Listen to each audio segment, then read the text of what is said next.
talking about dementia and really helping people to understand that dementia, it actually can be prevented, it can be slowed down, and it actually can be reversed. And that's the thing that a lot of people, when you think of health issues, we know cancer, we know diseases like heart disease, and we hear people having that reversed. But how many here have actually heard of anybody that's survived Alzheimer's? Yeah, so it's a disease that we look at and we see most people that have the disease, they're going to die from that, from Alzheimer's. They may die from something prior to that, but more than likely, if they have Alzheimer's, that's going to be something that leads to their demise. And so we know that people can be healed of cancer, we know people that can be healed of heart disease, but can you be healed of Alzheimer's or dementia? And what the research is showing, and from the studies that I've seen through Dr. Bredesen, is you'll actually see, come on in, sir. You'll actually see that that research does show that he's worked with over 1,000 patients now, and 100% of them have seen improvement. Okay, that doesn't mean that 100% of them were cured. What he's seen is some people have complete reversal where they can't even go to work. They can't. They're sitting at home. They can't do anything because of their memory, and now they're back working. And so he's seen people like that, and he's seen some people that have significant dementia that have improved, but it hasn't reversed or gotten rid of it completely. So that's what we want to talk about tonight: is how is that happening? Okay, and so again, is it possible that it can? At Vallejo Health and Wellness Center, our vision is that we want to provide hope for people that have lost hope or had that hope stripped away. And when you go to the doctor, unfortunately, a lot of times, they're really good at stripping that hope away from you. And so I was just talking this morning with a gentleman about a lady that came in to us that had MS. And she went to the doctor, was diagnosed to a neurologist, was diagnosed with MS, and the doctor said that it's a progressive disease. It's going to cause this, and this to happen. And so she went home and started doing a lot of research and looking, is there anything that I can do that would be helpful? And so she started looking at different diets and such, and she first saw that potentially gluten could be an issue. So she went gluten-free and started feeling a lot better. So she went back to the doctor and said, I feel a lot better going gluten-free. What else could I be doing? And he said, this is what she told me. She said, he just looked her in the eye and said, there is no diet for MS, and there's nothing you can do for that disease. And that you're just going to have to live with that, and don't get false hopes up. And yet she was feeling better on that gluten-free diet. And so she decided, you know what, I'm not going to listen to you anymore. I'm going to start going to people that can actually help me, that would give me hope, that would actually see that, hey, this is helping, so there must be something to going gluten-free. So we're going to talk about that tonight. We're going to talk about all the different things. It's not just diet that can affect it. So in that original presentation, I talked about the different types of dementia. Tonight, I'm not going to be going into that. What I want to talk about is some of the risk factors, and I want to talk about what you can be doing to help yourself to either prevent it, to slow it down, and potentially even reverse it. So those that were at the Healthy Life Expo know the answer to this, but what do you think is the number one risk factor for dementia?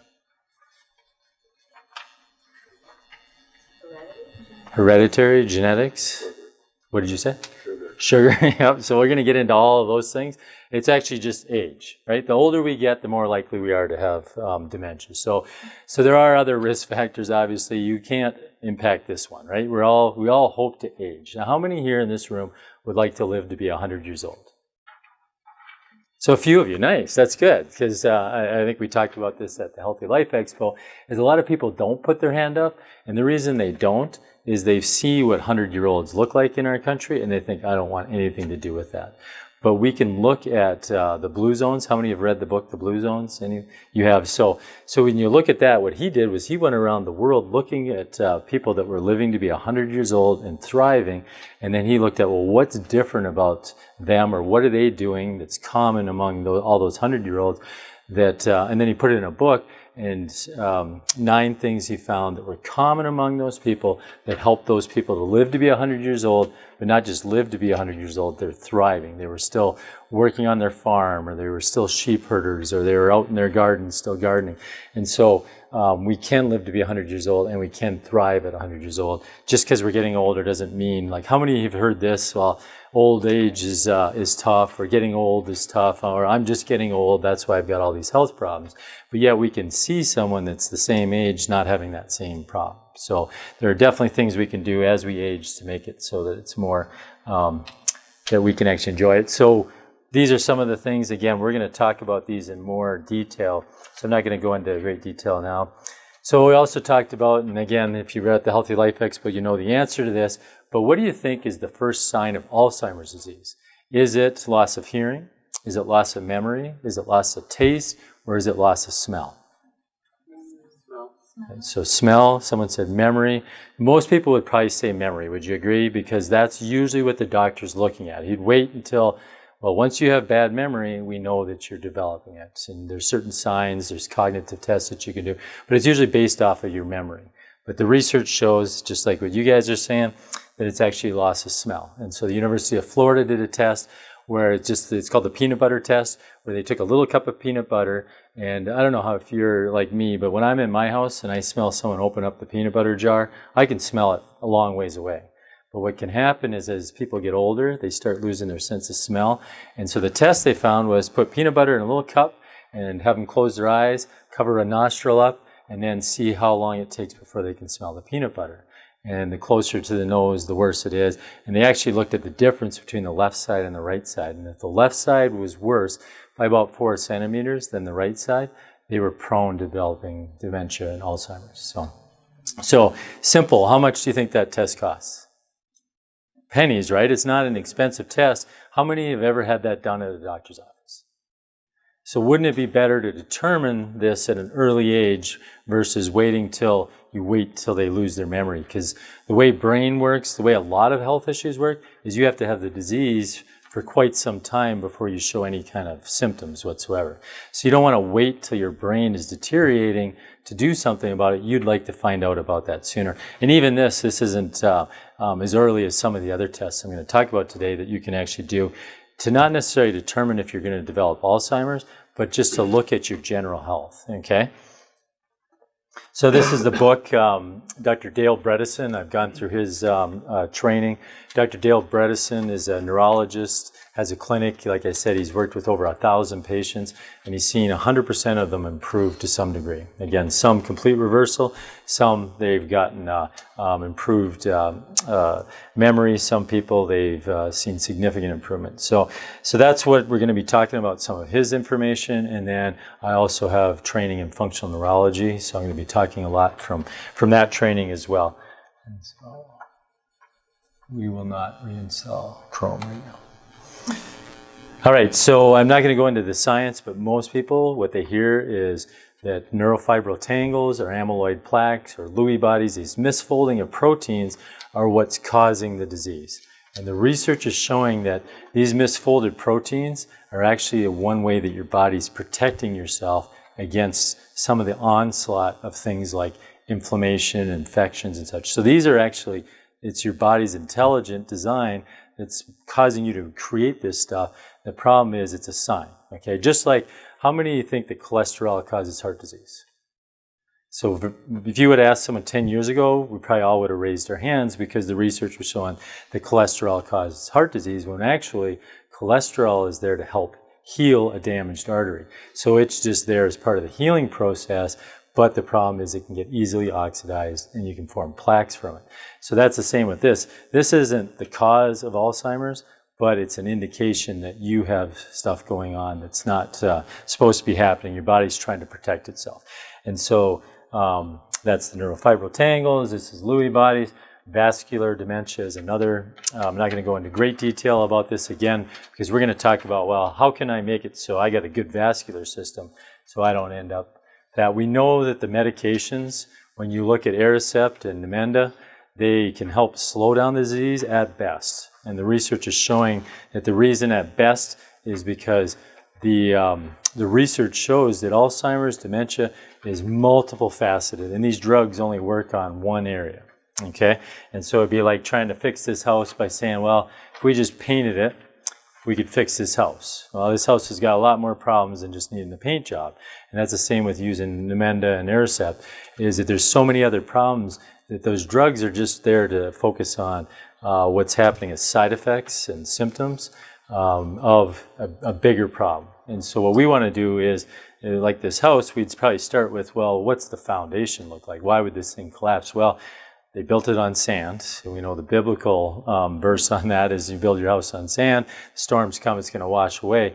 And so we want to look at building your guys' foundation on a solid platform. Okay, and that's what we're here tonight to do, is to talk about how you can take care of this body so that it doesn't start collapsing. Okay, so you're going to see on the next slide, so I don't want you to skip ahead, but you're going to see some words, okay? So during this time, what I want you to do is ignore your notes. I'm going to put this up, and I'm going to give you 1 minute to look at these words, and then we'll go on to the next thing, and then you'll try to write down those words, okay? So you have 1 minute to write down these 10 words, okay? Or to memorize them. Don't write them down.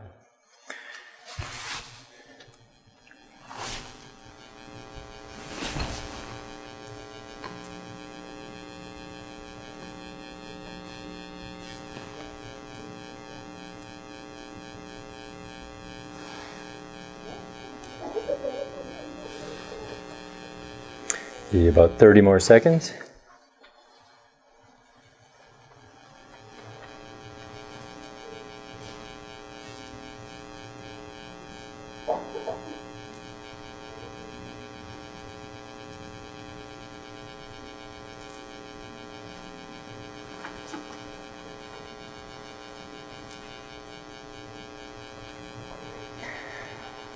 So one of the ways that we can test someone's memory is to have them do this. Again, is looking at their memory the best thing, because if you've already started losing memory, then you've already got some pretty good signs that you're developing dementia. So the next slide, you're going to look at the pictures. So I want you to focus on the pictures and even be as specific as, well, if it's got a specific color to it, you can remember that as well. So you're going to look at these different symbols, these different pictures, and you're going to try to remember as many of those as you can. So again, don't write them down.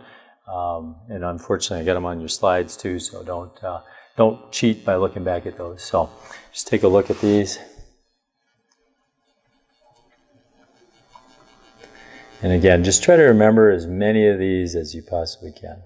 And if there's a color associated with it, try to remember the color of it.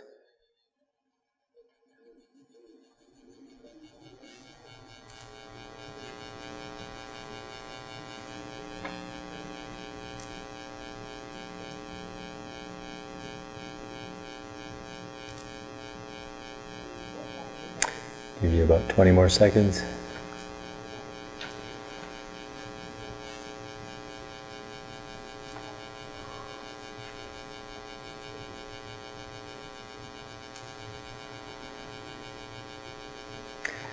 All right, so what I want you to do now is, again, don't go to the slide that you can see the words, but what I want you to do is write down as many words that were up there as you possibly can remember.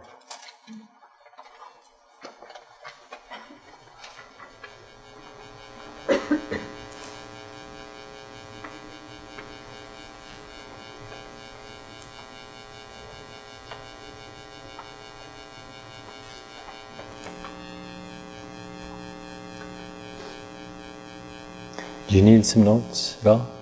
No. No. Yeah, they'll keep the notes. Good. All right, I'll give you about 10 more seconds.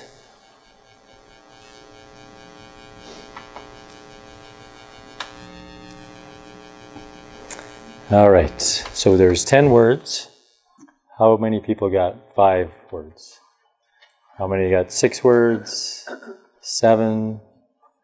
8, 9, 10. Did you get 10?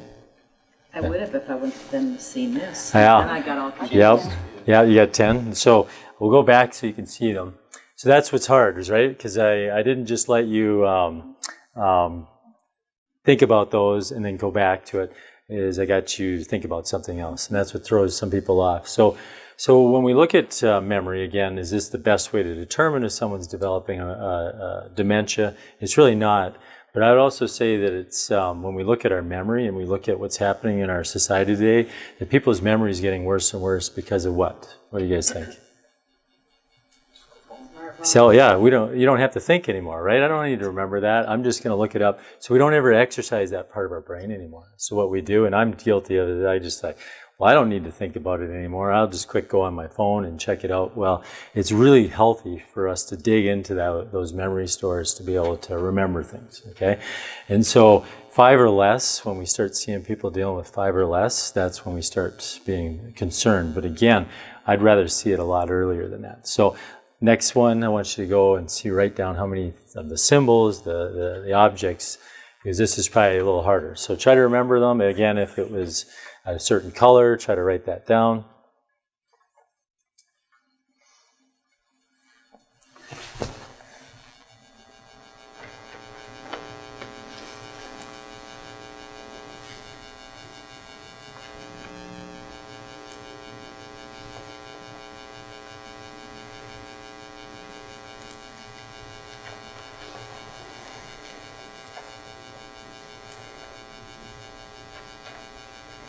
I'll give you about 10 more seconds.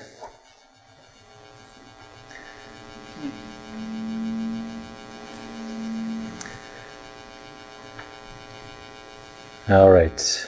How many got 5 or 6 of the items? Most of us. How many got 7 or 8, 9 or 10 of them? So about 10 of them was about the limit. And so again, we think about how many things you can remember. So how many here used any kind of specific memory tools to help them? Yep. So a few of you. Give me an example of what one of the memory tools you'd use. Jim? Yeah. Well, when I looked at the first one, this was for the words. Yep. I grouped each one in 2. Like okay. Yep. I, looked at the mountain in the car and driving to the mountain. Yep. So you made a visual link to it too. Yep. So you put those 2 together. Did anyone need to do anything different than that? Yeah, what did? Yeah, okay, alphabet. Yeah, I've never seen that one before. That seems hard. But, so how many have ever seen the guy that can memorize a deck of cards after only seeing it one time? So that's what he does, right? He I don't know how he creates a story. It's got to be a really long story, 52 cards. But making a story like, hey, the car went up the mountain, it was raining, so we had to bring an umbrella. So trying to tell a story to yourself will help. So working those, the brain is just like the rest of any other part of our body. We need to work it, right? And so one way to work it is to do memory things. How many here are familiar with Lumosity or Brain HQ? Yep, so a few of you. So we're going to talk a little bit about that because that's one way to strengthen our brain, okay? Now, it was interesting because we'll talk about it in a little bit, but they were saying that studies came out that showed that those did nothing to help people with preventing dementia. And the problem was the people that they were doing it on and such. So it was a bad study. And so there's a great book called Sharper Brains, and it talks about all the studies about how to make our brains stronger. So we'll talk about that in a little bit. So we talk about the key factors when it comes to developing dementia or causing things that would speed up degeneration of our brain. And it kind of fits into a few buckets, okay? And so inflammation would be one of them, and I'm going to go into what are all the things that fall into that bucket. Deficiencies are just, hey, I'm not getting enough of something, okay? Toxicity would be, I'm getting too much of something. And blood sugar, you had mentioned sugar, that plays a huge part. And then trauma, okay? Trauma is one that's kind of hard to avoid unless you're picking hobbies or sports that you're playing that put you into that trauma, but car accidents can fall into that.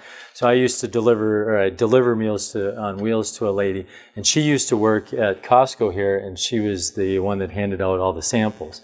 And she could remember people. She was like, people loved, like they would literally say, I just came to Costco to see you. And so she got in a car accident, though. She made a left turn when she shouldn't have, and she got T-boned.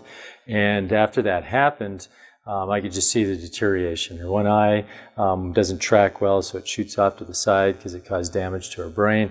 But her memory is going, so when I deliver meals to her, sometimes she's not home, and so I'll have to phone and make sure, hey, is she at a doctor's appointment? Because a lot of times what they're finding now is she's going out for a walk and can't remember how to get back home again.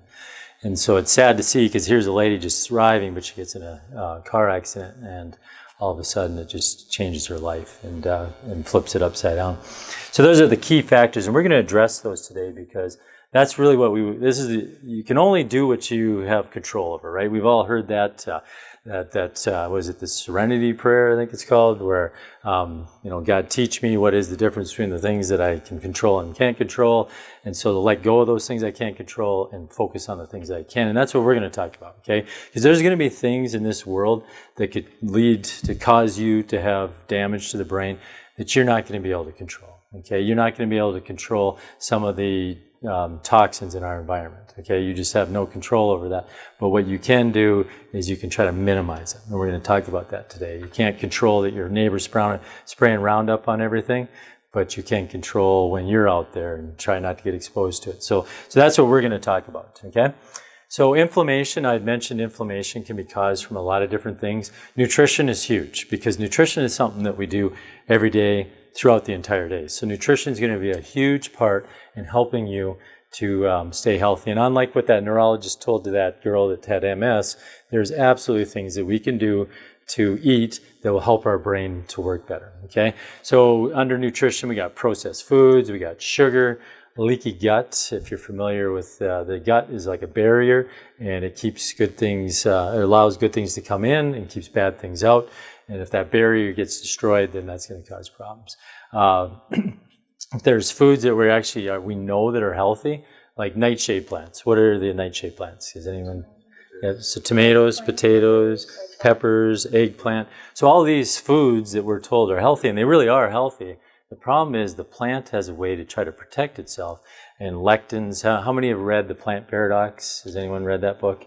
So another book that I'd highly recommend, Plant Paradox by Dr. Stephen Gundry, where he talks about what a lectin is. Gluten is a lectin. And it's just the way, it's a protein that the plant has produced to be able to protect itself.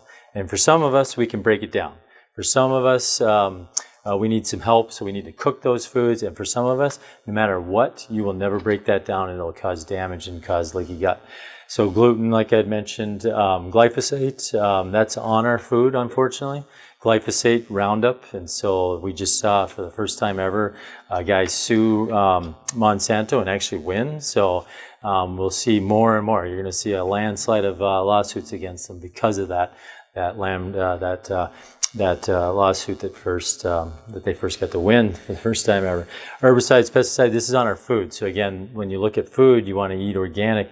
Not even necessarily because it's got more nutrients, which the research does show, but it's got a less toxic load. APOE4 is another thing that can cause inflammation. So that, some of you had mentioned genetics. APOE4 is a gene that our bodies, some people have developed to prevent, to actually combat inflammation. The problem is they cause inflammation too. And so if we're in this really inflamed world, that APOE4 will be good for protecting you, but long term, it'll, at what cost? It actually causes damage to the brain. That's where it starts making those amyloid plaques and those neurofibril tangles. So APOE4 really turns on that ability to make those misfolded proteins to protect itself. But the problem is, while it's protecting itself, it's causing damage. So think about the way the brain works. And you think about all the different parts of our brain. We have one part that helps with memory, one part that helps with our emotions. We have a part that helps with who we are, our character and such. And we have a part that helps with vision. We have a part that helps with breathing. So if you think about it, if I have to sacrifice, if I have to say, you know what, this is getting attacked and we just got to sacrifice some part of the brain, where do you think it's going to sacrifice first? Well, the research shows it's memory. Okay, actually smell is one of them, but memory, and then your frontal lobe, which is where you make executive decisions. It's who you are. It's kind of your personality. You can get rid of those first because you need a breathing center. If you don't have your breathing center, you're going to die. So the brain very intelligently starts saying, well, I guess we're going to go with memory first. I'm going to get rid of that. Then I'm going to get rid of certain parts of my frontal lobe because you can survive without a frontal lobe. And so that's what happens. And so it basically moves here to the front and then moves back. And then eventually it will get to breathing centers and a person can die from that. But it's not before it's destroyed most of the rest of the brain. Okay, so APOE4 is actually really helpful for that, but not long-term. Infections, people, how many here know someone that's got Lyme disease? Yeah, so you have Lyme disease, okay. So you know the battle, right? And so it's not an easy battle. So Lyme disease, how many here had mono as a kid? I did. How many here get cold sores? How many here have had chicken pox? So all these viruses live with us, and bacteria, they will actually live with us forever. And so if we got a strong immune system, we can keep them at bay. But if we have a poor functioning immune system, we may not be able to. And sometimes these infections just overwhelm us. They're just so virulent that there's nothing your immune system can even do against them. So infections can definitely cause inflammation. Deficiencies, a whole list of them. I got them listed on your sheet. So if you're not getting these things are really important to get for brain health. They're really important that we have for all the rest of our body. You think of thyroid hormones. Thyroid, there isn't a cell in your body that thyroid hormone doesn't impact. So you look at these things. If you don't have these things, your body's going to malfunction. Toxicity. How many would agree we live in a toxic world? Yeah. They say 76 to 82,000 new chemicals are on this planet over the last 100 years. How many were tested on people to see if they were healthy? Like to see if it caused damage. So there were, say, about 20-some thousand. And of those 82,000 were tested on people. How many were tested in combination, though, do you think? Probably none of them, right? So now you got this new chemical, never been on this planet before, and it comes in contact with another one. If you've ever heard of synergy, you can actually make that chemical work 10 times more potent than if it was by itself. So toxicity is huge. We're going to talk about how to deal with that. Type 3 diabetes. Has anyone heard of type 3 diabetes? So this is where you're specifically insulin resistant. So you have insulin resistance just in your brain. So your brain cells are resisting the sugar, so they can't even get into your brain cells. And if you need sugar for fuel and you can't get it in, what do you think is going to happen to your brain? Yeah, it's going to start degenerating, absolutely, because it's not getting the fuel. It's not getting the things that it needs. So type 3 diabetes is huge. How would you determine if someone's got type 3 diabetes? Would it blood sugar? What do you guys think? So the problem is the blood sugar won't be bad because it can shuttle that sugar into other cells, just not into your brain. So insulin can be a good marker, seeing if you get high amounts of insulin. That can be probably the best way to determine it, but symptoms will tell you a lot too. And so type 3 diabetes. So where do you start? Okay, because there's a lot of things to look at. We have a lot of different factors that can cause degenerative changes. As you notice, just nutrition itself can be hundreds of different things to address. So what I want to do is I want to kind of get an overview of each area, but I want to dig into these areas as well, as much as we can in the next 55 minutes, okay? So you guys ready to drink from the fire hose? Because I don't want to overwhelm you, but I also want to show you the things that you could be doing. Some of the things you may already be doing. And the key with preventing dementia is looking at how many of those things do I need to be doing? Because we're all created unique and different. Do we all, I don't know how many, maybe you guys haven't heard of, but I'm guessing the rest of you guys have all heard of George Burns. Right? George Burns, we all remember him smoking cigars, drinking whiskey, and he lived to be a little over 100, I think. And think, well, he got away with that. Well, he probably had some really good genetics that he was able to get away with that. And we've all heard of the person that's a clean eater, does everything right, and they get a health problem. Okay? And so we have to look at each person's different. Some of us may have to do all of the things in order to stay healthy. And some of us, 2 or 3 things are the key things, and that's just going to allow me to live a long life. So I don't know your bodies, I don't know what you need to do, but you probably at this point in your life have a pretty good idea you do with when you get exposed to toxins or get exposed to not eating right. So that's what we're going to do. We're going to dive into the more details. These critical tests, I'm not going to have you guys look at this or memorize this, or I should say, I'm going to deal with each one of these in its own area, okay? So these are some of the critical tests, and as I mentioned at the Healthy Life Expo, if you went to your doctor and ordered these, and like, hey, I want you to order all these, he would say no. He would say, I can't order all those. There's no reason to order most of those tests, so I'm not going to do it.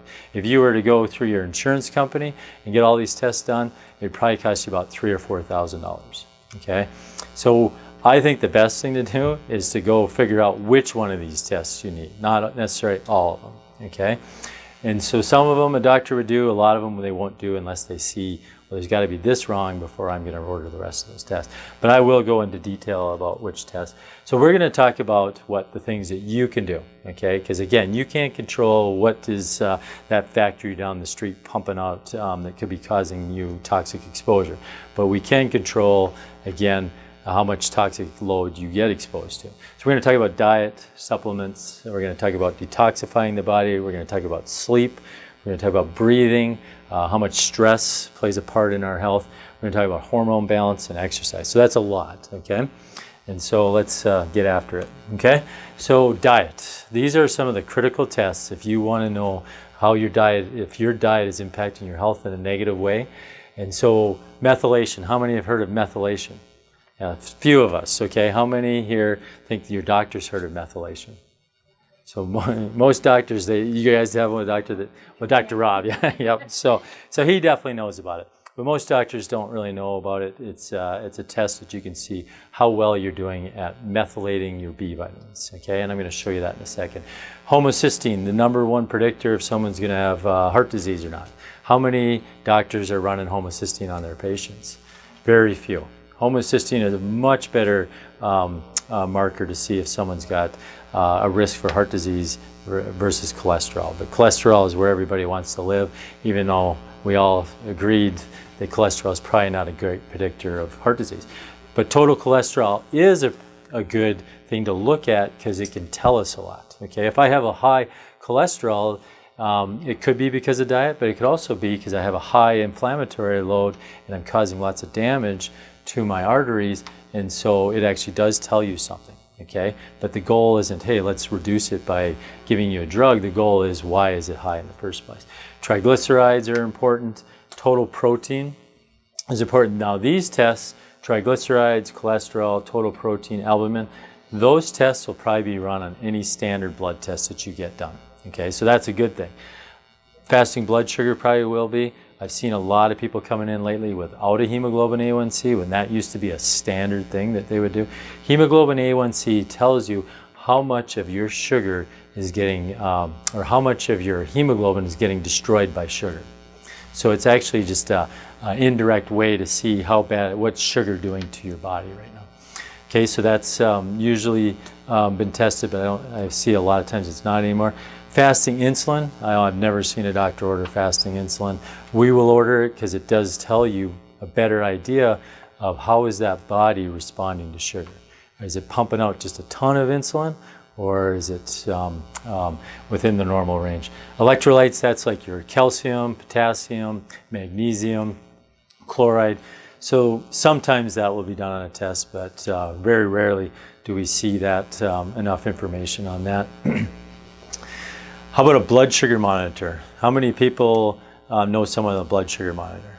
Why do they have a blood sugar monitor? They got diabetes. What about having a blood sugar monitor without diabetes? Is that a good thing?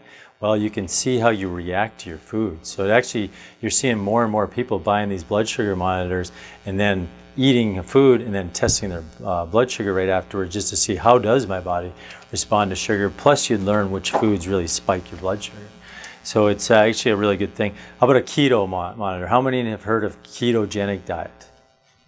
So a few of you, a high-fat diet. So this would monitor to see, well, am I actually in ketosis or not? And we're going to get into a ketogenic diet here in a second. Microbiome, how many have heard of your normal flora or your good bacteria? So you can actually do a test from a company called Viome where they map out your bacteria in your gut, and they can tell you how much bad bacteria you have in your gut. They can tell you what are the good ones. They can tell you what foods you can eat that would help that bacteria to thrive. Because a lot of people never think about when you're eating, you're also feeding that bacteria. And so if you're feeding that bacteria, you want to make sure you're feeding that bacteria good stuff. And so that test Viome can help you to determine what kind of foods you can eat to help your bacteria. So Viome, Viome, V-I-O-M-E. And so it's a stool test you get. Jim, I know your daughter's done it. Beth did it on herself, and I've seen the results, and it's pretty cool to see because it does tell you what foods to avoid, what foods to eat. So those are just some of the critical tests you can do. But these are some of the diets. Now, these diets are very specific to what have been shown to help with people that are dealing with brain health issues, okay? So the ketogenic diet, a true ketogenic diet is a diet where your calories are 70 to 90% of your calories are from fat, and that you do need to be in that state of ketosis. So that keto monitor that I talked about, you do need that because you need to know if you're in ketosis or not. And the reason why this is so important is, especially for a type 3 diabetic, a person that can't get sugar into their cells, is they need some fuel. They need some source of fuel for their brain, and that's fat. Okay, so the ketogenic diet, fat does not need insulin to get into the brain cell. So if you can teach your body to burn fat for fuel, now your brain can actually get the energy that it needs to. So a ketogenic diet, if you're dealing with already dealing with signs of dementia, it needs to be that 70 to 90% of your calories are coming from fat. If you're looking at just want to prevent, this is what I would say. You don't have to eat a ketogenic diet, but any diet that you are eating, you should be eating 30 to 50% of your calories from fat. Okay? And so if I'm eating a paleo diet, 30 to 50% of my calories should come from fat. And we're talking good, healthy fats, right? If I'm eating a vegetarian diet, I would need to eat 30 to 50% of my calories from fat, okay? Because that fat, our brain is 60% fat. That fat is the best source of fuel. We were taught that sugar is the best source of fuel. Fat actually is the most efficient source of fuel. If you think about it, if you know any of the thermodynamics, for every 1 gram of carbohydrates, you get 4 calories, right? And we were told, oh, that's good. The less calories, the better. But if you think about it, I actually want more fuel from a gram, not less fuel. And so for every 1 gram of fat, you get 9 calories of energy. So you get way more, you know, a little more than twice as much energy from a calorie or from a gram of fat. So eating fat makes more sense because you would need to eat less of it. And the research shows that when people eat calorie-restricted diets, their lifespan goes up. That's time and time again. So a calorie-restricted diet is I can eat fat and I don't need to eat as many calories in the long run, okay? Because fat satiates us, we're not as hungry all the time like we are with sugar. So a diet for a person that's dealing again with dementia already or early signs of it would need to be a ketogenic diet to see the results that you want to see. If you're just trying to prevent, it's more like a modified ketogenic, or at least your diet just 30 to 50% of your calories from fat. And ideally, I think we all would agree that food that's made by man versus food that's made by God, the food made by God is going to be healthier for us, right? So eat less processed foods. You want to eat food in its natural state. Dr. Hyman, I don't know if you guys have heard of him, he's got a saying that he always said, eat food that was grown on a plant, not made in a plant. That's the mantra. If you just think that all the time, you'll be able to eat healthy most of the time. So eat food in its natural state. Now each and every one of you is unique and different. So again, how many of you have intolerance to gluten? How many of you have intolerance to lectins? How many of you have poor blood sugar control? I can't say that. I don't know how each of you processes food, but I do know that there's ways to figure that out. And I do know that there's definitely research that shows that we all respond to lectins and gluten in somewhat of a negative way. Okay, some people it's going to be less than others, but so we all know the person that can't eat gluten at all, they can't even look at it and they get sick. And we know some people that they're just eating nothing but gluten all the time. Their bodies can probably just heal quickly from that versus the person that can't even look at it. So So diet, what questions do you guys have about diet when it comes to, again, trying to prevent, trying to slow down or reverse dementia or Alzheimer's? Does that make sense, the ketogenic diet? Does anyone have any questions about the ketogenic diet? What are some good healthy fats? Avocado, yep, absolutely. What else? Coconut oil, olive oil. Eggs, yep. So we were told that eggs were going to cause us all to have heart disease, and yet when everybody cut all that stuff out, then everybody got heart disease. So we look at eggs, especially when we think of meat, because animal-based fat can be healthy. It needs to come from animals that are free range, though, living the way that they were created to live. They're running around, they're eating what they were created to eat, and that's how they should be, okay? They're going to be higher in those omega-3 fatty acids. So that's what we see when it comes to some of the fats. How about butter? Butter a good fat, bad fat?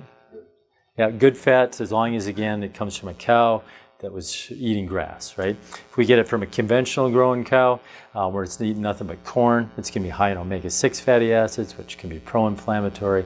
So we don't, that's why it's critical that when we go buy these fats, that the source is from a healthy animal.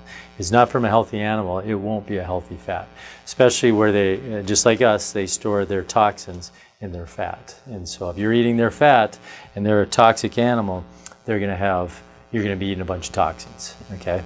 And so we really want to make sure that we're eating from good, healthy sources, okay? So when you go to the store, it's a grass-fed butter. Yep, so you want to, yep, so Kerrygold is one. Now you thought, I don't know if anyone else has seen this, I thought I saw a study or an article just recently about Kerrygold maybe not being as good as they say. I'm not sure if that's true or not, I haven't looked into it. But Kerrygold's one, it's from Ireland, so they're not getting exposed to the same toxins that we do here in America, because Europe has less, they have a stricter rules with their toxins, and then they're all grass-fed.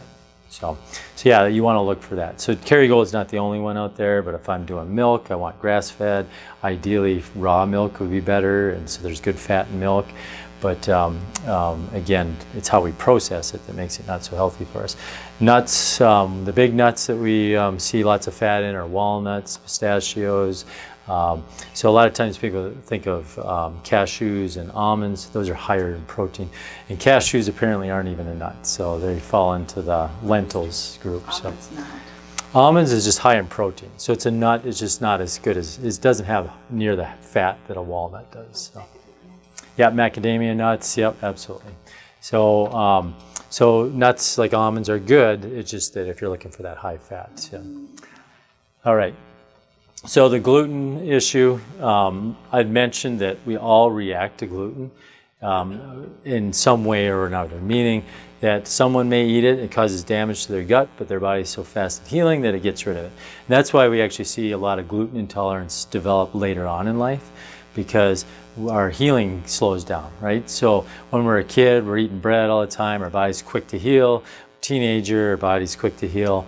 We start getting in our 20s and 30s and 40s, and all of a sudden, like, why can't I eat this food anymore? Because that food was actually causing damage. It's just your body now can't heal as fast, and so it gets an accumulated amount of damage. So gluten can cause leaky gut. Gluten can cross over the gut into the blood, and then our bodies attack it. And the problem with the gluten looks a lot like a lot of our own body tissues, the thyroid being one of them.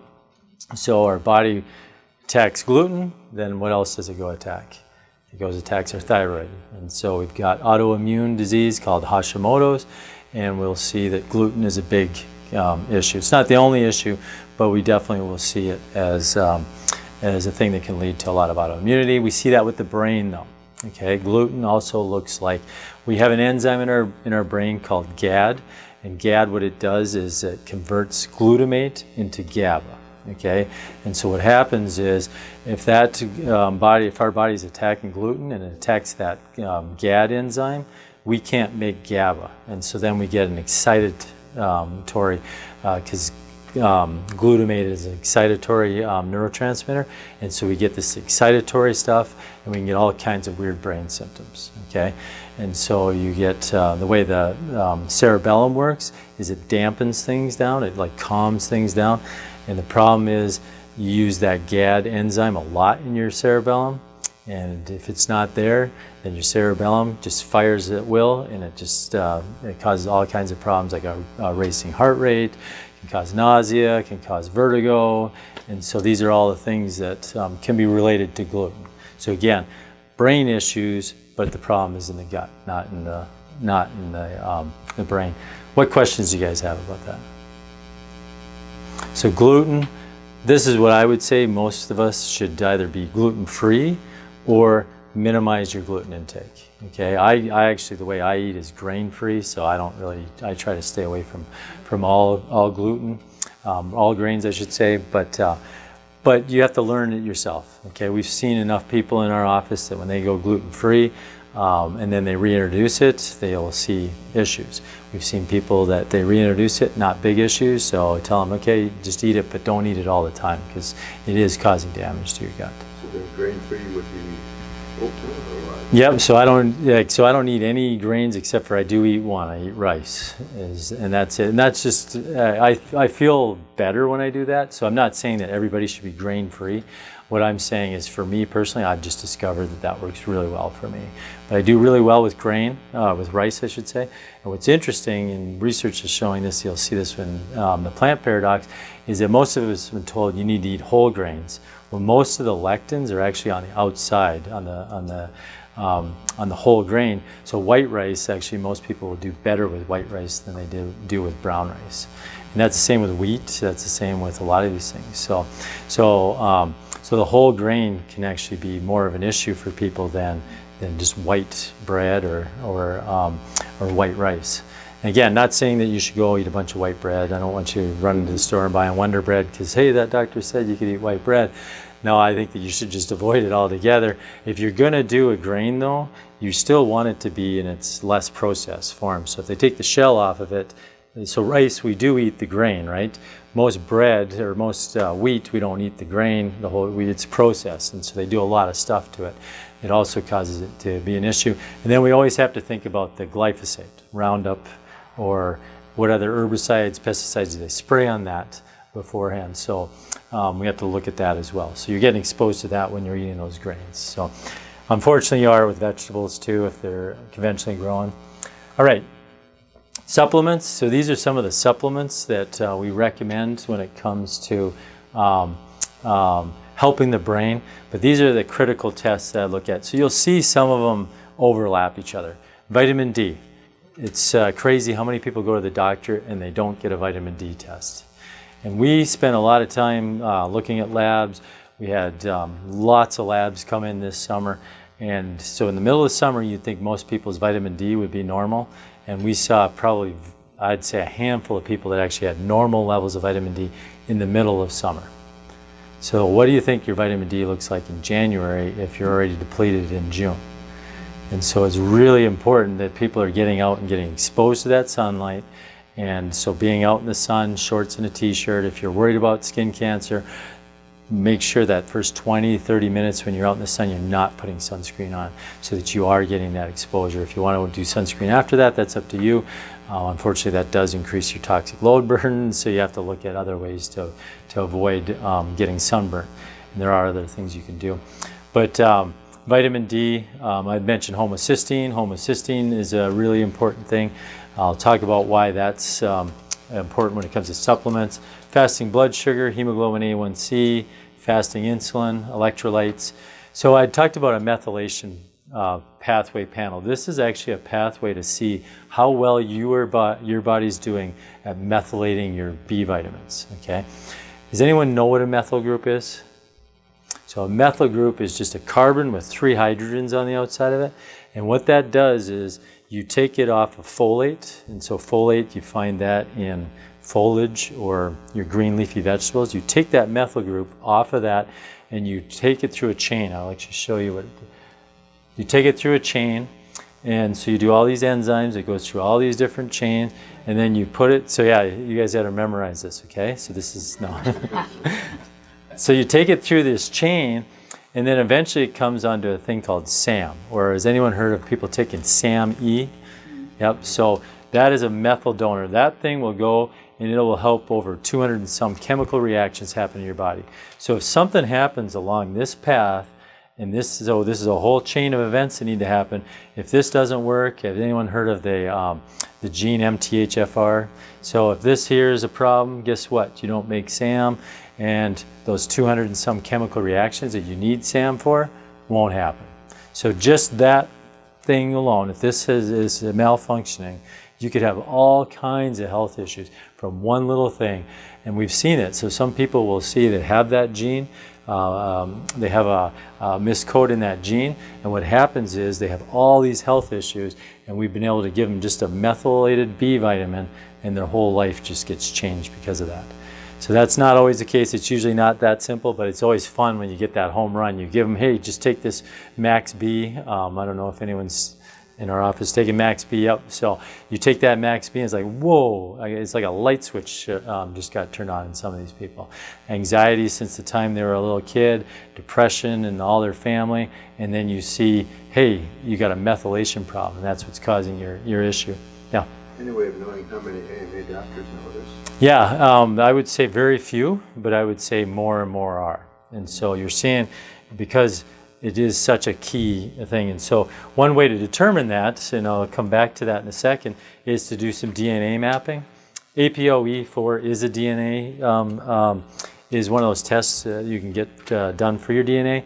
But if you're going through like Ancestry.com or 23andMe, they will not give you your APOE4 status. Okay, so there are better ones out there. They're more expensive. I know I did mine just recently from a company called Nutrition Genome, and they didn't tell me my APOE status, but they, for some reason, I'm not sure why, they did tell me though that I did not have APOE4. So they wouldn't tell me what I did have, but they would tell me that I did not have APOE4. Okay, and so again, that 85%, if you have homozygous APOE4, you're 85% more likely to develop Alzheimer's than the rest of the population. So it's a really key thing to find out. Glutathione is another test you can do. If you look in this methylation pathway test, you'll actually see glutathione as part of it, but you can test for glutathione. Does anyone know what glutathione is? Yep, so I know you know. Right. Anyone else? Murray, what is it? Is something that can help you shut down bad stuff. Yeah. It kind of takes the bullet, right? It's the thing that if you get exposed to a toxin, it takes the bullet. Free radicals that are floating around, it takes the bullet. So it's a very powerful antioxidant. The most powerful antioxidant known to man, really, and it's created by your own body. And so you want your body doing that. So this is just an example of some of the, so these things here are all enzymes, and your body has DNA that codes for those enzymes, but if my DNA is mutated at all, that enzyme won't work as well. So when you get these results, the yellow means you have a heterozygous. That means kind of a general idea of that is that enzyme probably works about 25% less effective than if you didn't have that mutation. If you have red in some of those genes, it'll make that gene 75% less efficient. Okay, and so here's your MTRs, your MTHFR. These are all things that BHMT. These are all things that allow this to happen. Okay, if you follow down this pathway and you see what homocysteine gets converted by this enzyme called CBS, you will make glutathione. Okay, so again, what happens if I can't methylate? I can't make glutathione. If you go down this pathway, what you'll see is that's where you make your neurotransmitters. And so if you can't methylate your B vitamins, then guess what? You can't make neurotransmitters. You can't make dopamine. You can't make serotonin. You can't make norepinephrine. You can't make epinephrine. So guess what happens? You get all these issues, these brain issues. So methylation plays a huge part in our health. So getting that test can be a really helpful thing. So again, you can get this information though, all this, you can get this from 23andMe and Ancestry. The key is you got to put it into a health library. So you can, I was at Target on Black Friday and saw, I think it was $59 for 23andMe. I think that's what they're selling it for. So you can get that raw data. Ancestry probably, I think they had, Dr. Rob was saying, what, 2 for 1 from Ancestry this past. So they'll always have some deal going on. And so you can spend that and you can find out about this pathway through your through doing those ones. The only thing you can't find from those is you can't get that APOE4 from them. Okay, there's a few other ones that you can't get. We prefer Ancestry.com because we do get more information. So if you are going to run that panel and you want us to run it through our health library, we recommend doing Ancestry.com. Okay, so what questions do you guys have with those critical tests? How private is it, number one? Yeah, so that's one of the issues people have with 23andMe, is that they said that they were selling that information. What I've seen some people do is just make up fake names and stuff so they can, because they don't ask for your social security number or anything like that. So you can make a fake profile and avoid someone getting a hold of that information. Because I do get that there is that theory, and there's a very well a possibility, especially you think about insurance companies, would they get a hold of that and say, oh, you're at higher risk, so your premiums are going to be way higher. So I don't know the answer to that. This is pretty new as far as what people are doing, but you're seeing a lot more people running these tests. So I had mentioned, the supplements, I'll talk about some of the things you can do to help with these supplements, but one of them, if you want to get rid of, if you come back to this thing and you have high homocysteine, one of the reasons why is if you're a poor methylator, that homocysteine will be like kind of like the log jam. And so if you can methylate your B vitamins, you'll just keep methylating that homocysteine, converting into methionine. And so again, when you look at how much you can impact with supplements, being able to methylate your B vitamins is a huge thing. You can impact your homocysteine, you can impact actually blood sugar, you can impact all these different things in here. So that can be a huge thing. So B vitamins are huge. Where do we get B vitamins from? So B vitamins come from green leafy vegetables is probably the best place to get them from. Not from our Cheerios, not from our cornflakes, even though they fortify them, right? But they're giving you their synthetic versions, so they're not very effective. So the key with supplements, though, we're going to get into supplements, but the key is you cannot supplement yourself out of a bad diet. Okay, supplements are not there to allow you, well, I can just eat pizza and drink beer because I've been taking my B vitamins, or you got to get your vitamins from your food. Okay, your vitamins and minerals come from your food. But the problem is you get a person that can't methylate their B vitamins, that food, they can't convert those B vitamins into useful, and so they have problems. So they could be eating super healthy, and we have this all the time. People come in, man, I eat so good, why am I having this problem still? And the reason can very well be that, well, you can't use that vitamin that you're getting from that plant, okay? And so we don't want to look at supplements as a replacement to our diet, but they can help to supplement. So when we look at some of the supplements for the brain, these are some of the supplements. And if you took all of them, I did all the math at the levels that are recommended and such, this would cost you about $1,000 a month to take these supplements, okay? Now, does that sound like a lot of money? Yeah. How much does it cost to live in a nursing home? $6,000. Yeah, so if you're in a memory care, you might be even higher if you got other health issues. So you could be looking at 10, 12, 14, 20 grand a month to live in these places. So it's definitely, you have to look at that. But I would say you don't want to just take a shotgun approach, right? I'm going to just take all these things. MCT oils, those are good fats, okay? If you can get that in your diet, you shouldn't have to necessarily take a bunch of extra oils. MCT oil, the vitamin D we sell, vitamin D needs to be mixed with an oil. So the MCT oils is what we mix it with.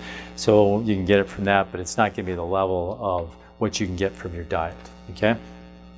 Turmeric, we all are familiar with, are we all familiar with turmeric? I guess I'm making that assumption. But we all are familiar with Indian food, and a lot of times you'll find it in Indian food. And so what spices do Americans what is the two best spices that Americans use? Salt and pepper, right? And you go to an Indian restaurant, I went with my friends, we went to an Indian restaurant, just this Indian spice house over here, and man, it's like got every spice under the sun that they're using. So I think that they can teach us a lot about how we should eat, but I would say every once in a while eat over there because that can be helpful. But turmeric can be a great one. Ashwagandha, that's just an adaptogen. It helps your adrenals, helps you support your adrenals. Kodugola is for mental alertness. Adaptogens, so you'll you can go to a lot of these health food stores. We sell them here. Adaptogens has things like rhodiola, ashwagandha, ginseng. Those are all things that help your adrenal glands because stress plays a huge part in our health. CoQ10. What drug blocks your ability to make CoQ10? Anyone know? Yeah, statins. So statins are the #1 drug that will put a person at risk for, when it comes from a drug stand, put a person at risk for dementia. And the reason why is it blocks CoQ10. And CoQ10 is used by your mitochondria. And if you guys remember, who made or watched their kids? I shouldn't say we did make it for the cell model. Who did that? Maybe as a kid or helped their kid develop the cell model. And remember they had one mitochondria in there? Well, that is pretty much not really how it is. Especially when you look at your heart and you look at your brain. You have thousands of mitochondria in one cell. So we call the mitochondria does anyone know? The powerhouse of the cell, okay? So you need that mitochondria for you to have good brain health. But the problem is if you can't make it because you're making a statin drug, or taking a statin drug, you're going to have an issue. PQQ, I can't remember what that stands for, but it helps protect the membrane of the mitochondria. Resveratrol, we all have heard of that because we heard about the wine study and thought, right on, I can drink wine now. Resveratrol is also found in grapes, so you can actually get it from grapes or red grapes. How much wine do you have to drink? Yeah, lots. That helps with the stress, right? Yeah, so there's studies that show 1 or 2 glasses of wine. The problem is you can increase your toxic load if you're drinking wine. Alcohol can cause a lot of problems. But then also what they spray on those grapes, and so what sulfites did they put in there? So you got to look at organic wine as a better choice. Omega-3s, DHA is the big one for the brain. And so we've all heard of fish being brain food because it's high in omega-3s, but specifically it's also high in DHA. Glutathione, we talked about it, but glutathione does not absorb real well, so you got to do it as liposomal. Liposomal just means it's encased around fat, and now your body can absorb it. If it's not encased around fat, your body will most likely just destroy it, and you'll be taking a really expensive supplement and not actually absorbing it. So liposomal glutathione. Probiotics, we talked about good bacteria. And so we want to be able to have that good bacteria. We should be able to get probiotics on our food, but most of our food is sprayed, and so nothing can live on it. And so you can take it through supplements, through different pills. Yogurt's one that we all tend to think of. Kefir, kombucha. I was at the airport a few weeks ago, and they actually have like kegs of kombucha, and so it's become super popular. But I would say you want to do a variety of ways to get those probiotics. Vitamin D, so in the wintertime, if you're north of the 39th parallel, where do you think you're getting your vitamin D from? What's that? Food. Now, what food has vitamin D in it? And that's the hard part, is that a lot of the food that does have vitamin D in it, we stopped eating. So fish does, but liver has vitamin D in it. How many have eaten liver recently? Yeah. So now you don't have to eat it. You can take it desiccated, but the problem when it's desiccated, it's not going to have the vitamin D in it, but it does have a lot of the other benefits to it. But when you look at other places to get vitamin D, then supplementation. What the Scandinavians used to do was ferment cod livers and make cod liver oil, and they get vitamin D, and they'd also get the fish oils. But again, we're not doing that. And so taking cod liver oil, though, will give you vitamin D. And we have one from Green Pastures that has vitamin D in it. It's cod liver oil. And so vitamin D, we talked about B vitamins. Some people need to have methylated B vitamins. One of the things to really watch for if you're looking at, like, say, B12, and we know that B12 is really good for us, and it really helps with brain health. But one thing you really want to avoid is cyanocobalamin. Okay, so how many have ever seen 5-hour energy drink? So it will give you energy, but it's cyanocobalamin. And cyanide, it's combined with cyanide, so it's not like cyanide to the poison level, but it's still not good for us. And so we want to take methylcobalamin if we're doing as a supplement, or adenosylcobalamin.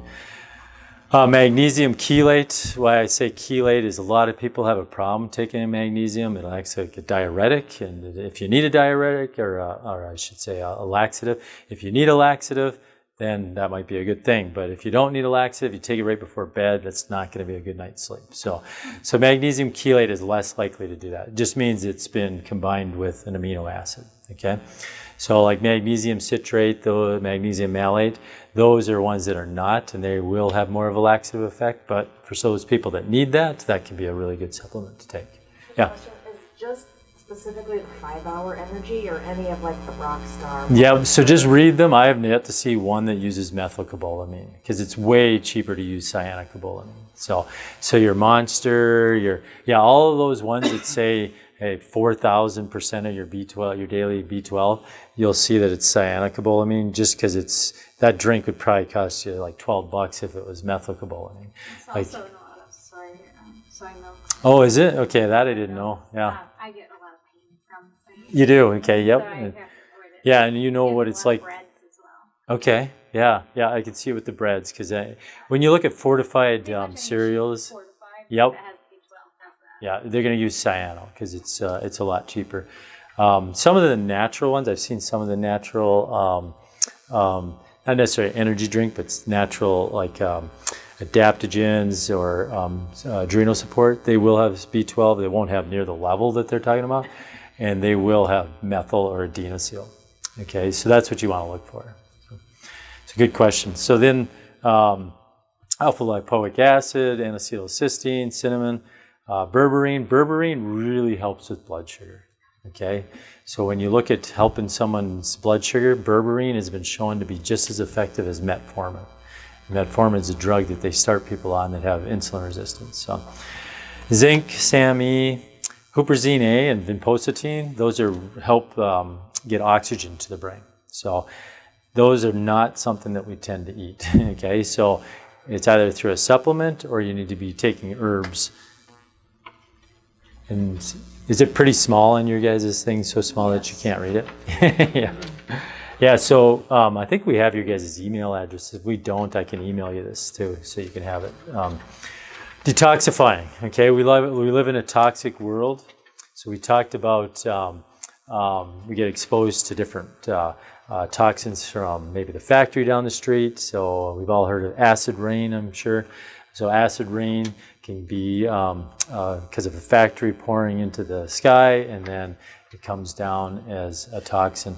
What about makeup, though? Deodorants, other chemicals that we're exposed to. These are all things that if you want to really help yourself, decrease that toxic load. Okay, and how can you do that? So when we look at things that we put on our body, what's the purpose of an antiperspirant? Keeps you from, yeah. So it actually gives you use aluminum sulfate, and it shuts off those cells from being able to sweat. What's the purpose of sweating?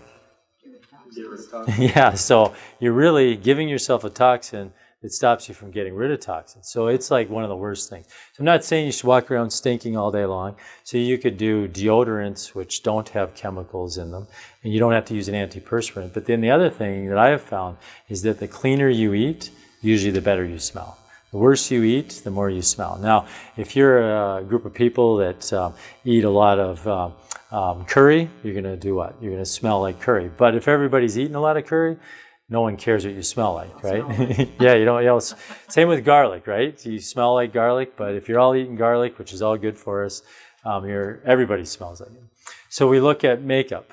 When you look at some of these makeups, women are told that, hey, you got to wear makeup, and the problem is, what happens is it's toxic, right? You can have a lot of these chemicals that they put in makeup. It's on your skin, and so it's literally absorbing through you all day long. And so there are better ones, though. There's better products that you can buy that are like makeup products that are natural products. And then we look at our cleaning supplies. So we look in our house. So how you clean your floors. So we've all heard of the Swiffer, and dogs were licking that, and dogs were getting sick from it. Well, what about your baby that's crawling on the floor that's you just cleaned out with the Swiffer?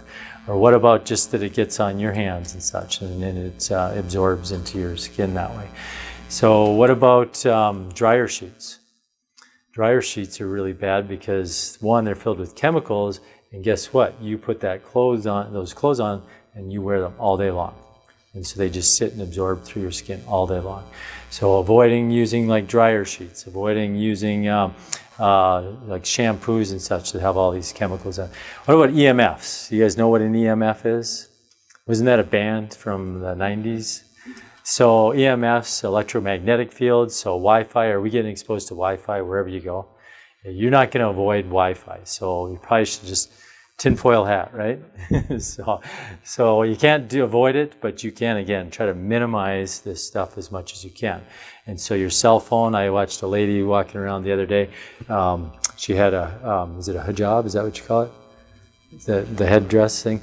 So yeah, she had her cell phone tucked right in there, just walking around with her cell phone right by her brain. Like it's like, you know, when you're not on that phone, get that phone away from you. Get it out of your pocket, put it somewhere away from you. Don't sleep with it in your room. You can shut your Wi-Fi off at nighttime if you want. You can shut off your computers, because they do put out electromagnetic field all night long. So there's a lot of things you can do. There are some products that you can buy that are supposed to block it. I'm not sure truly how effective they are, but things that you can wear on your body, on your wrist, copper, those kind of things can help. But try to detoxify by doing that. We talked about EMFs. You're exposed to them at work like you wouldn't believe. Chemicals at work, how can you really control what the chemicals are that you get exposed to at work? Pretty tough, right? You're not in control of what cleaning supplies they use. You're not in control of all the different building materials that they use, but you can put input, right? You can tell them, hey, can we switch to these cleaning supplies because this would help all of us to stay healthy, and so you can definitely be an advocate for it, okay? So trying to detoxify by just trying to have less toxic exposure, okay? Critical tests would be looking at somebody's magnesium, because magnesium helps you detoxify. And you actually, so when you get a test done by your doctor, they're typically doing a serum magnesium. All your electrolytes are serum. But if you really want to know your magnesium levels, like really how your magnesium is working, you should see what your red blood cell, like inside your red blood cell, because that would tell you that it's getting into your cells, okay? Copper and zinc ratio, I don't know how familiar you are with that. Some people are toxic amounts of copper. Some people have low amounts of zinc. And when you have that, that can cause all kinds of problems, neurotransmitter problems. You'll actually see this a lot in kids with ADD. They'll have high amounts of copper and low amounts of zinc. Give them a bunch of zinc and that can help them a lot. But those ratios are really important. So copper and zinc, we need to have them. But most people in America are being overexposed to copper and underexposed to zinc.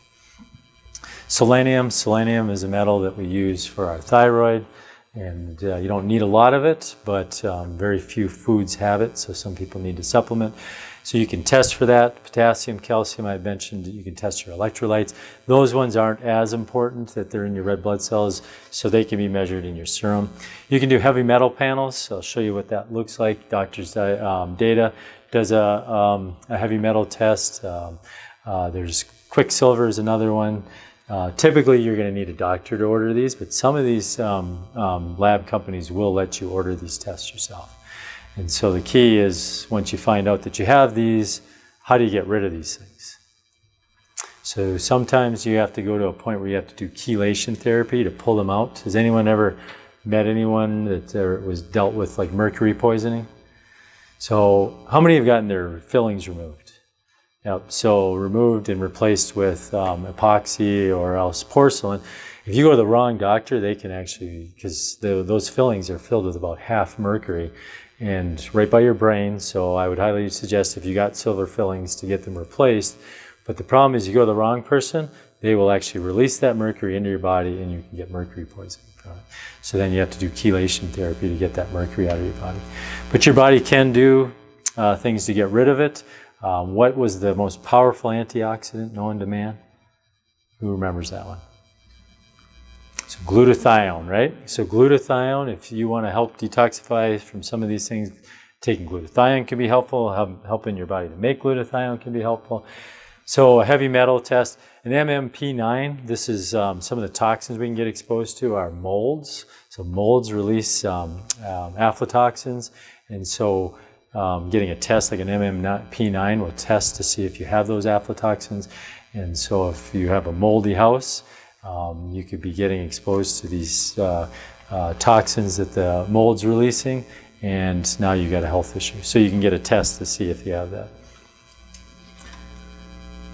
So these are some of the most common toxins. These are ones in our environments, from heavy metals, dioxins, pesticides, lead, arsenic, fluoride, household aluminum, chlorine bleach, household cleaners, ammonia, personal care products, insecticides, BPA. So they took that out of all the water bottles. So now we're good, right? What did they replace it with? So the problem is what they replace it with is probably just as toxic as BPA. Stay away from plastic as much as you can. Definitely don't heat up your food in your plastic, so use the glass containers. Don't drink out of water bottles that are plastic.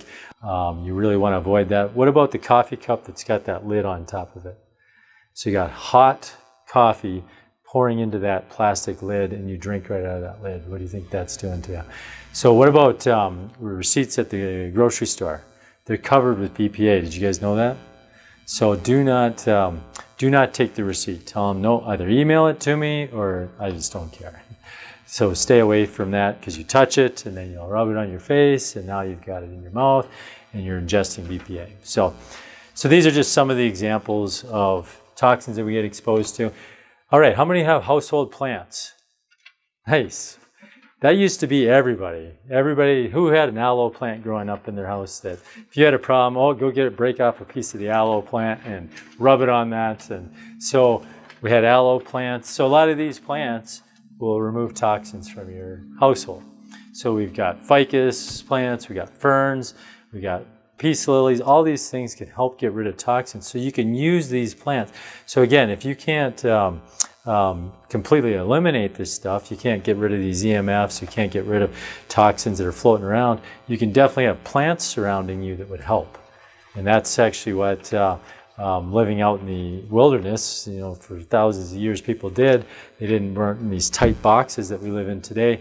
They had these plants that could help them to deal with toxins that are in our environment. So having these plants, so you'll see on your thing, hopefully you can read it on yours. If not, again, make sure I got your email address before you leave so that you can get this PowerPoint presentation. And then our body, there's lots of ways that we can detox our body. Cayenne peppers, red grapes, wheatgrass. So again, when we see wheatgrass, people think, oh my gosh, that's bad for us. Wheatgrass is going to have gluten in it, okay, for sure, but not to near the extent that the seed does, because eating the grass versus eating the seed, the grass has way less concentration of it, okay?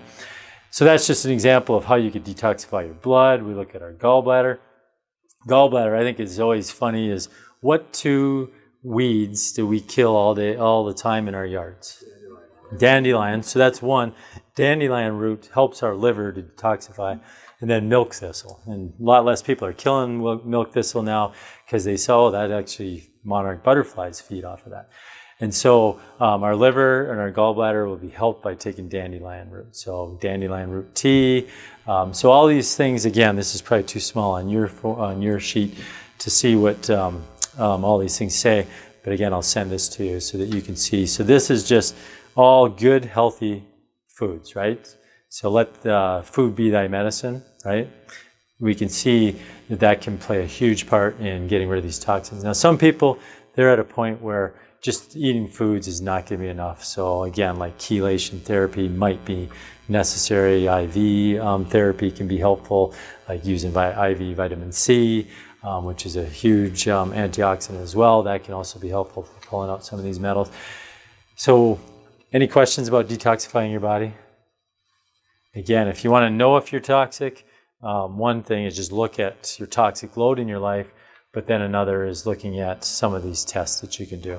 And that heavy metal test is a really good way. So you can see what they're looking for: aluminum, they're looking at mercury and lead, thallium. So all the major ones that we see that can cause health issues. Sleep. Who knows somebody, you might be one, that wakes up at 2 in the morning and why am I awake? And I'm wide awake. Anyone know someone like that? Wide awake. You wake up, okay. So there's lots of different reasons why we can wake up. One of the ones that when we wake up in the middle of the night and can't fall back to sleep is probably because we have poor blood sugar control. Because we have poor blood sugar control, we have insulin resistance, especially in our brain. And so if we have insulin resistance, our brain says, I need fuel. So what am I going to do? I got to release cortisol so that cortisol can make blood sugar because it's called gluconeogenesis. So I need to make blood sugar. Well, what's cortisol? Cortisol is a stress hormone, but it's used to wake us up. Okay, so you wake up 2 in the morning, you're wide awake. I don't know why I'm wide awake, but it's going to take an hour to an hour and a half to get back to sleep because you got that cortisol. Until you burn that cortisol off, you're not going to fall back to sleep. So what's some things that you could do to help burn off that cortisol? Any ideas? How about reading? Does anyone get tired when they read? So reading will burn cortisol. You use a lot of fuel. Okay, and so you'll burn up that cortisol. So reading can be helpful, but I would say this is, and I think it's kind of similar to, they talk about love making begins in the kitchen or begins in the morning. I think good sleep quality begins in the morning too, meaning you have to spike your cortisol in the morning. So if you're waking up super groggy and stuff, you got to find a way to spike your cortisol. A good way to do that is just do some jumping jacks, or there's different tapping methods that can really spike that. And so you got to get that cortisol level high. And then the other thing you got to do is, what have we been told about people that have poor blood sugar? What should they do all day long? You guys know? So all those hypoglycemic people, they get hangry. We tell them you got to eat every 2-3 hours. Okay, so if you're eating every 2-3 hours and you go to sleep and you haven't eaten in 5 hours, what do you think your body's going to do? It's going to say, I have no idea how to make my own. I need food. And so it starts looking for that sugar, release that cortisol. So I would say that you don't want to eat small, frequent meals throughout the day. Maybe at first when you're trying to get out of that hypoglycemic type of state, at first you want to do that, but I would say what you want to eventually do is get to a point where you're only eating 2 or 3 meals a day. And so again, you switch to a ketogenic diet and do some, how many are familiar with intermittent fasting? So intermittent fasting is helping teach your body to burn fat for fuel rather than sugar. So you actually go longer periods of time without eating. Okay, so maybe I go 12, 14 hours without eating. So the nice thing is you can count your sleep in there. So at 6 o'clock at night, I stop eating, and then I won't eat again till 6 o'clock in the morning. That doesn't sound too hard, does it? But a lot of people, we got to have that snack right before we go to bed. We've been told that that's good for us to eat before we go to bed. We've been told it helps maintain your blood sugar, which can be true, but you've taught your body that the only fuel you can use is sugar. So you stop eating at 6 p.m., maybe now you don't eat till 10 a.m., or maybe you don't eat till noon, or maybe you decide, hey, today I'm not going to eat at all. And that's how our bodies used to have to deal with. So we've never had a time in our life, in the history of mankind, where we've had food access 24/7. We can eat all the time. And so you really want to look at, hey, if we had to look at what our bodies had to deal with 200 years ago, 300 years ago, they did have days where they didn't get to eat because they didn't have food constantly. But when they did go kill a deer, they ate like a king, so they would feast on it. So you got to think like that. So these idea, like they would say, well, you don't want to eat too much of one meal. And there is some truth to that, but I'd also say that sometimes it's actually good. So has anyone ever heard the term hormesis? Hormesis is shocking the body. So if you went to the gym and did the exact same workout all the time and expected to get results, what do you think? If you went to the gym and did the exact same routine it wouldn't take very long. The body's really quick at adapting, and I would say that's the same with food. We want to change up our food. You don't want to just be eating the same food all year round. What can we? We can eat bananas in the wintertime. We can eat, and most people that wasn't the case 100 years ago. You couldn't eat these foods. Even when I was a kid growing up, we went to our grocery store. There was no fruit in the wintertime. I grew up in a small town in Saskatchewan. We didn't have access. So my mom went to the food truck, the fruit truck that came through. She'd get all this fruit and then she'd can it through, and then we could eat that stuff through the wintertime. But now it's canned, so it's a different way of preparing it. So there's a lot of things that we used to do that people are not doing that we need to get back to, because that's what our bodies are used to doing. So sleep, when we look at sleep, you want to look at good quality of sleep, sleep hygiene. What do you do right before you go to bed is important, because if you're doing all these things, getting all jacked up, your cortisol level skyrockets, that's bad. So that kind of leads me into the next thing. This is a really good book, Sleep Smarter by Sean Stevenson. You could probably just watch one of his, he has his own podcast channel. You can probably just watch some of his podcasts and see what you can do for that, for health, because he gives it all in that podcast. Breathing. So let's do this. I want you guys to all just put your pens down for a second. Yep. So everybody's already breathing. So that's good. We've all been breathing the last hour and a half, but what I want you to do is do some more intentional breathing. So I want you to put your one hand here and one hand on your chest. And what I want you to do is I want you to take a deep breath in that would take about 3 seconds to breathe in. But when you're breathing in, I want to see this hand move. So hold it for a second. Breathe out. Okay, now what I want you to do is I want you to breathe in. First third of your breath is going to breathe in, where you're going to breathe and you're going to feel this move. And the second third is you're going to feel your chest breathe. And then the last you're just going to feel here. So you're going to kind of like a wave. So you're going to go, hold it, breathe out. So most of us don't really know how to breathe. Most of us are chest breathers. We breathe like, if you ask someone to take a deep breath in, what do? Like that, and they actually stop themselves from taking a deep breath in. I don't know how many people are singers or wind instrument players in this room. None of us? Okay, so one of us. So they tell you diaphragmatic breathing, that's what that is. So stopping and taking breaths like that throughout the day can really help get oxygen to your brain. 30% of the oxygen that you take in every day is used by your brain. So really important that you get oxygen, really important that you're not anemic. So a critical test would be getting an iron panel to see if you're anemic. And I'm not just talking about your hemoglobin, I'm talking about your iron, your ferritin. Ferritin's your iron store. Looking at your TIBC, that's your binding capacity. These are all really important. So a full iron panel. Poor circulation can also be because people are not getting enough thyroid hormone. So getting a thyroid panel is important. And I'm not talking about TSH, I'm talking about TSH, total T4, total T3, free T3, total T3. So getting a full thyroid panel.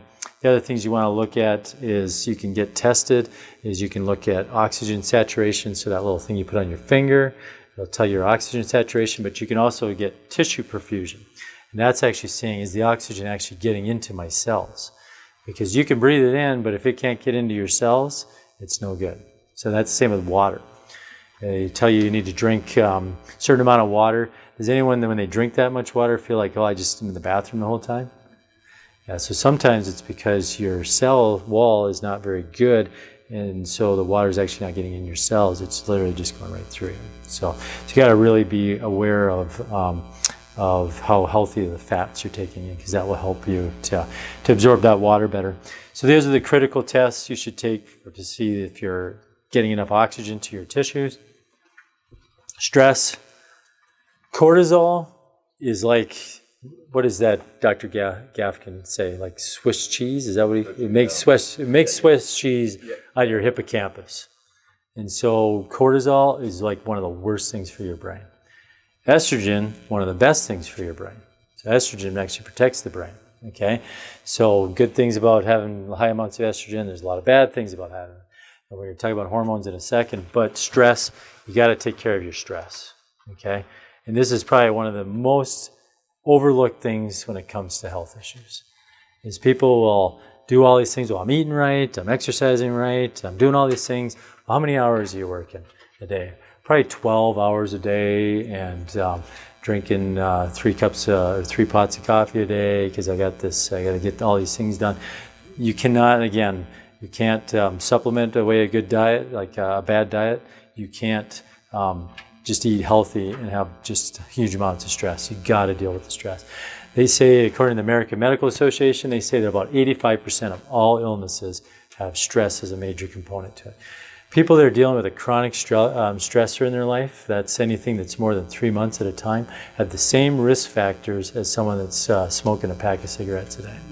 That's how impactful stress is. Okay, so you got to look at it like people say, "Oh, I don't smoke and stuff," but they got these huge amounts of stress. It doesn't matter. You're at the same risk factor because you're dealing with that stress. So some of the things you can do: meditation, faith. I mean, that's huge. Prayer, memorizing scripture, reading your Bible. Exercise helps with stress.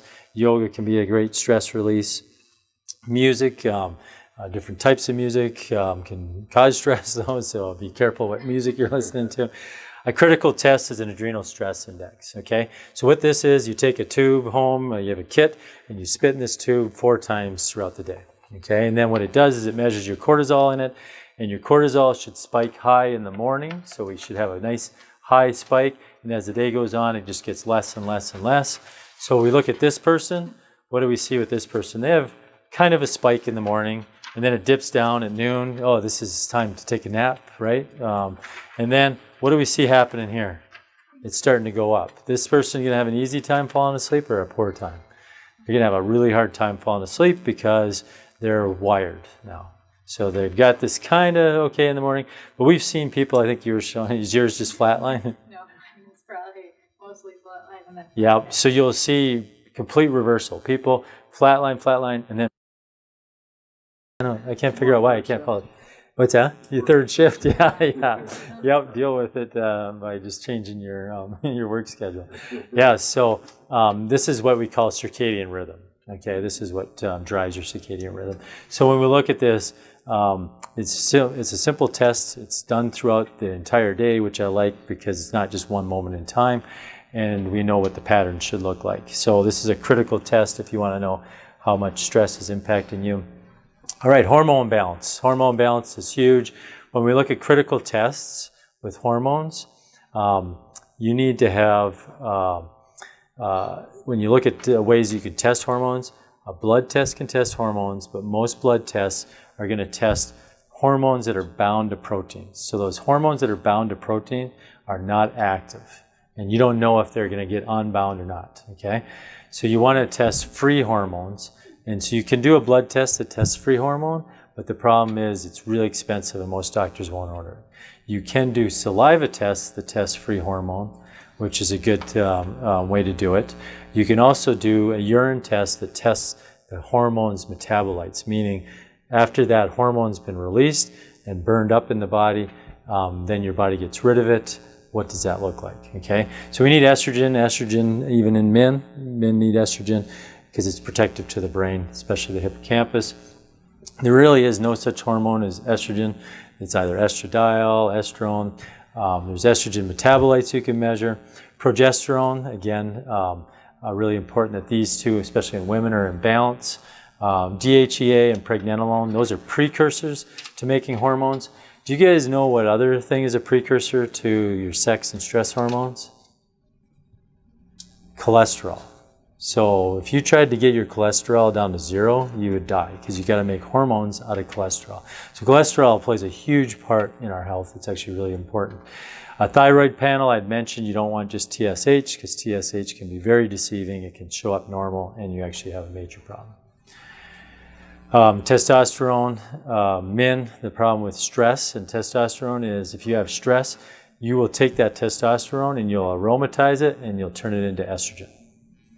And so what will happen is you'll start looking like your wife, and what will happen with the wife is she'll start making too much testosterone and she'll start looking like the man. So they start, have you ever noticed couples kind of just start to look like each other as they get older? That's one of the reasons is your hormones are being impacted. So testosterone is important in women and in men, but in men, like I said, testosterone really important for a lot of things, healing the body. And so we want to make sure we have good levels of testosterone. It gives us energy as well. And then we'd mentioned cortisol on that cortisol panel.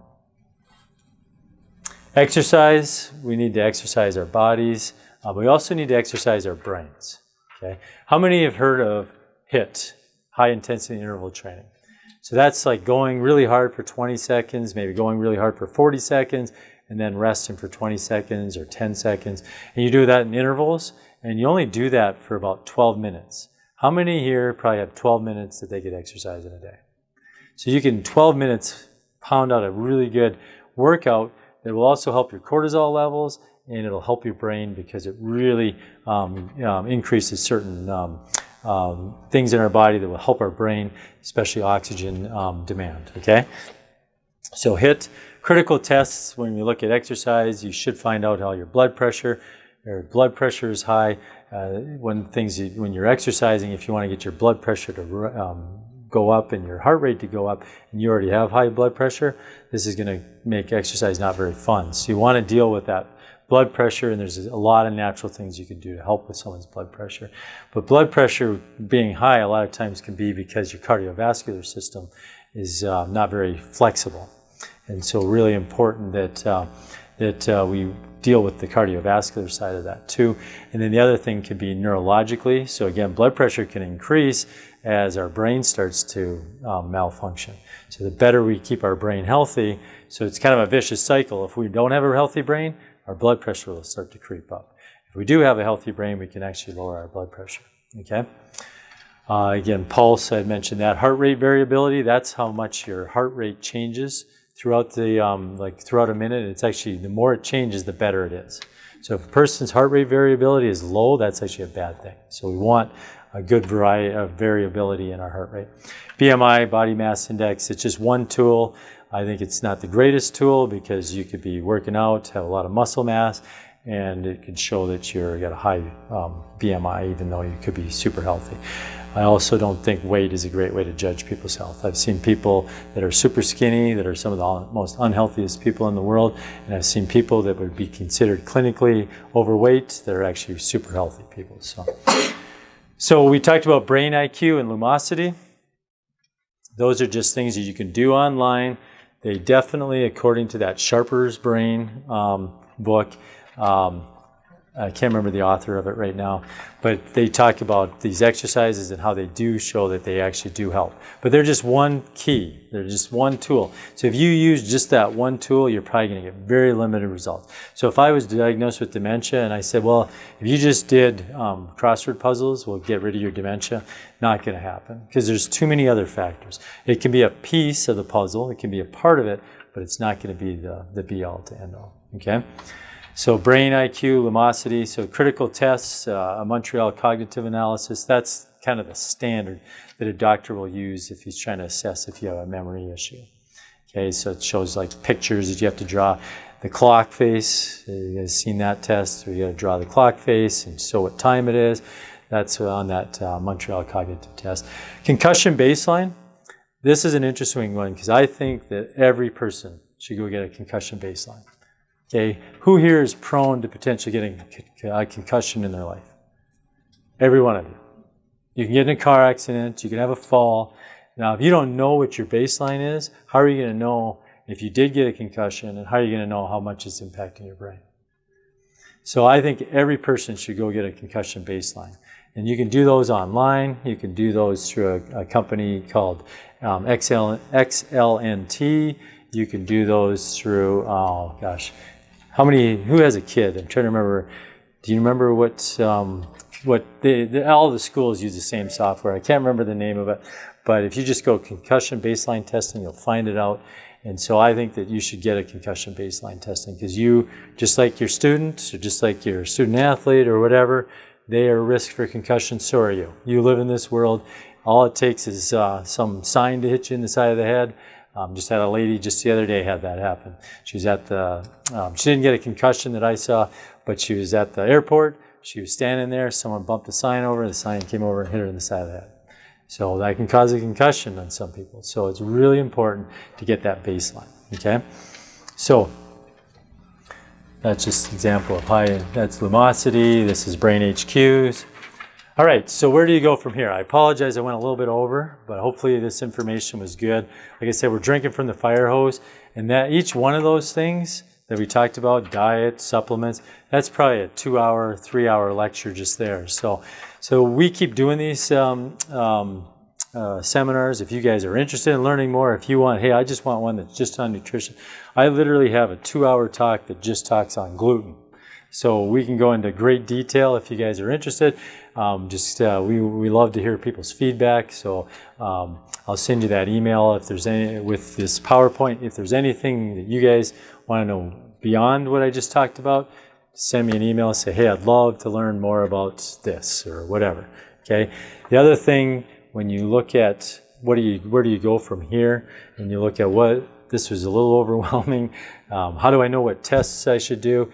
I would say it's going to be hard to do this on your own. I believe that the body of Christ was created to be a body because we don't all have the same gifts. Okay, I have the gift to be able to help people with healthcare. Okay, and so if you need help, that's what I'm here for.